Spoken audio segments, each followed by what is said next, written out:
Le Grand Matin Sud Radio, 7h-9h, Jean-Jacques Bourdin. Chokhi Benzerra, bonjour. Bonjour Monsieur Bourdin. Merci d'être avec nous. Je rappelle que vous êtes traducteur de métier, que vous êtes opposant algérien, que vous êtes réfugié en France, Chokhi Benzerra. Depuis début janvier, des procédures judiciaires sont engagées contre 5 influenceurs algériens et une franco-algérienne pour des propos haineux visant souvent des opposants au gouvernement algérien, vous, en l'occurrence, entre autres. Doualem, l'un d'eux, a été expulsé en Algérie avant d'être renvoyé en France. On a suivi. Le ministère algérien des Affaires étrangères a dénoncé samedi, dans un communiqué, l'expulsion arbitraire et abusive de Doualem vers l'Algérie. Doualem qui a été de nouveau placé en centre de rétention administrative en Seine-et-Marne. Il doit être jugé le 24 février pour provocation à commettre un meurtre, un crime. Je voulais simplement, avant de commencer de parler de la relation entre la France et l'Algérie, je voudrais qu'on parle de Boualem Sansal. Vous affichez maintenant le portrait de Boualem Sansal sur votre profil X, alors que vous avez été longtemps heurté par les propos de l'écrivain détenu à Alger. À propos de Boualem Sansal, est-ce que vous avez des informations à la fois sur sa détention et sur son état de santé? Parce que des rumeurs courent ici ou là. Il y a beaucoup de rumeurs, mais effectivement, il n'est pas actuellement en cellule, mais dans une unité un petit peu hospitalière, disons, dans une prison. C'est-à-dire que sa situation, que son état de santé s'est beaucoup détérioré depuis qu'il a été emprisonné. Et de toute façon, il faisait les allers-retours à chaque fois qu'on l'emmenait dans une cellule. Après, il était ramené dans l'unité un petit peu hospitalière parce que son état, par rapport à son âge et des conditions de détention qui sont vraiment catastrophiques en France, en Algérie. Oui, Chokhi Benzerra, vous étiez opposé aux propos tenus par Boualem Sansal pendant longtemps, et puis vous avez changé d'avis, pourquoi ? J'étais pas seulement opposé, j'étais choqué. J'avais des critiques, j'ai choqué, des critiques vraiment virulentes contre Boualem Sansal. Il faut savoir que moi, comme tous les Algériens, j'ai grandi déjà j'étais dans le système éducatif algérien, c'est-à-dire c'est comme si on nous répétait certains leitmotifs, par exemple de dire que en nous parlant du nombre des martyrs qui était 1,5 million, maintenant on parle d'un chiffre qui est de 5 630 000 auxquels la personne ne croit, et beaucoup de réalités historiques que Boualem Sansal remettait en question, mais après on se rend compte que lui, c'était un lanceur d'alerte avant l'heure. C'était un petit peu... Vous avez grandi dans la haine de la France. On vous a on vous a enseigné la haine de la France. Ah oui, il y avait beaucoup de ça, et c'est-à-dire c'est pour ça on avait un petit peu une relation, mais vraiment très complexe avec la France. Parce que moi j'étais souvent critique, bien sûr, du gouvernement français ou surtout d'Emmanuel Macron, qui un petit peu avait par exemple ces dernières années, une politique très très conciliante avec le régime algérien. On avait l'impression que le régime algérien tenait grâce à monsieur Emmanuel Macron et son soutien au régime.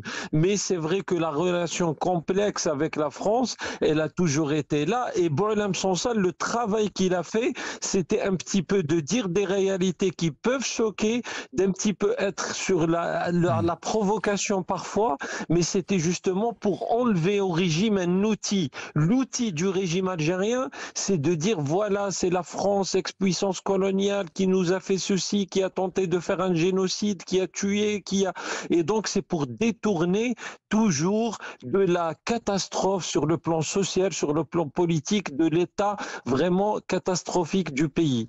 Alors vous dites aussi en regardant la situation actuelle, mais ne rêvez pas, et là vous vous adressez aux Français, il y a en France des milliers d'influenceurs qui poussent à la haine de la France. C'est une réalité sociale. Et vous écrivez, vous dites, avez-vous réalisé la jubilation chez une grande partie des Algériens après le 7 octobre sur le massacre ?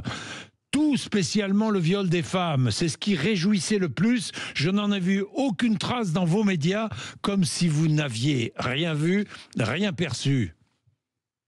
Oui, parce que j'ai l'impression vraiment qu'on se voile beaucoup la face en France par rapport à certaines questions. On a peur d'une stigmatisation. Vous savez, moi, ça me fait pas plaisir de parfois de parler comme ça, de relever un petit peu des maladies au sein de la société algérienne, qui est ma société. Mais ces maladies-là, elles sont aussi en France parce qu'il y a une diaspora et qu'il y a les mêmes problématiques.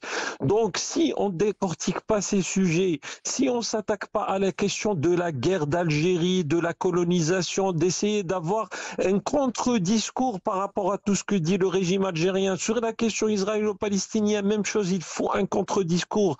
Parce qu'il y a quelque chose, Monsieur Bourdin, qui a été, et vos téléspectateurs et vos auditeurs aussi, devront un petit peu en prendre conscience, c'est qu'il y a quelque chose qui a été actionné au sein de la société française à travers une frange de la société qui a des liens avec l'Algérie, que ce soit franco-algérien, que ce soit algérien en France, mais qui sont sensibles aussi par rapport à ces questions-là.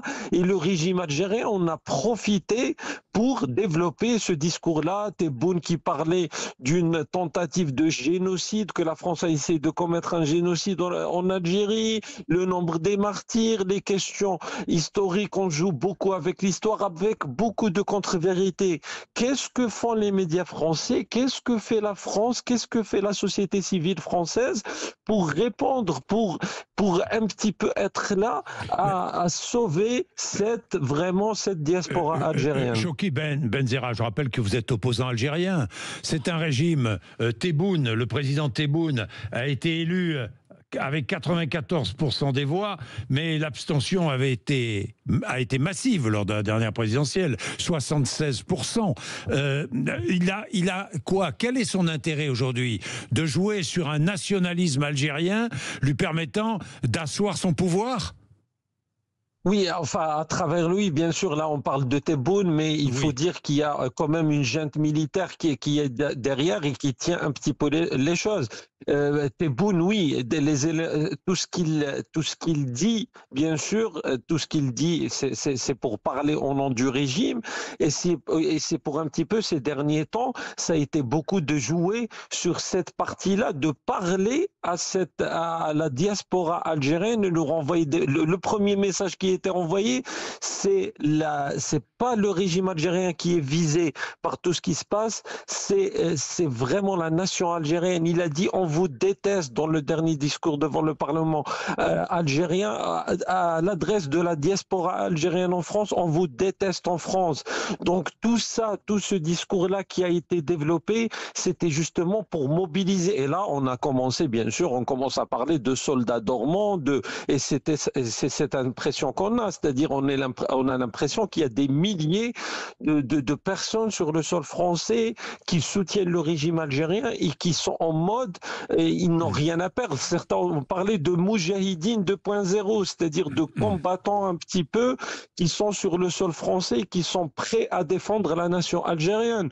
Donc il y a un danger et il y a un travail à faire. Il ne faut pas s'arrêter. Oui, il y a des gens qui ont été arrêtés, mais ce qui est le plus dangereux, c'est ce qu'il y a derrière. Et vraiment, c'est tout le système là qui s'est développé en France à travers des agents d'influence, à travers des influenceurs liés au régime algérien, qui posent vraiment problème sur le sol français. Merci beaucoup, Chokri Benzerra. Merci d'avoir témoigné encore une fois ce matin sur l'antenne de Sud Radio.